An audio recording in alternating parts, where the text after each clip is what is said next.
Cette fois, vous avez les noms des isomères et vous devez donner leur formule développée.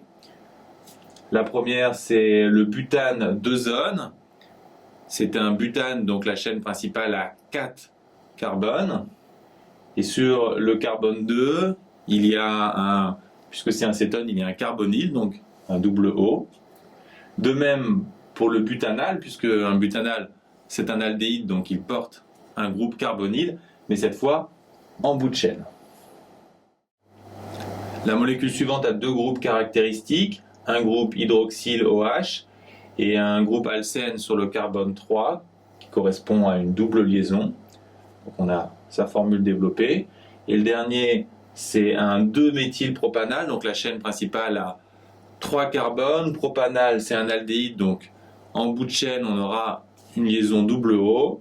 Et on a une branche sur le carbone 2, une branche méthyle.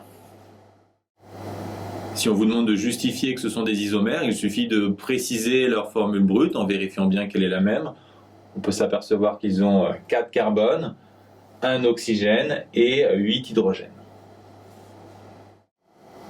On veut déterminer laquelle de ces 4 molécules a un spectre qui comporte 2 doublets et un octuplet, autrement dit 3 signaux.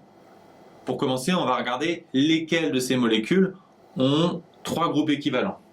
Alors ici, on en a 1, 2, 3, donc c'est possible pour cette molécule. Ici, 1, 2, 3, 4, donc on oublie. Ici, 1, 2, 3, 4, 5, à nouveau, c'est pas possible qu'elle génère un spectre à 3 signaux. L'interprétation de cette dernière molécule est plus subtile. On peut penser a priori qu'il y a 1, 2, 3, 4 groupes de protons équivalents, mais c'est passé à côté de la symétrie. En réalité, les H de ces 2 CH3 ont le même environnement, même si la formule semi-développée est trompeuse.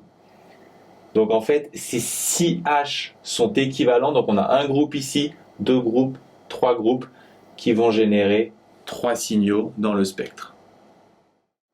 Je vous rappelle que, puisque le spectre a 3 signaux, on a gardé uniquement les molécules qui ont 3 groupes de protons équivalents. Et maintenant, on va regarder chacun de ces groupes pour voir le signal qu'il émet. Alors, ce groupe de 3 protons a 2 voisins, donc il va générer un triplet. Celui-là a 3 voisins, il va générer un quadruplet.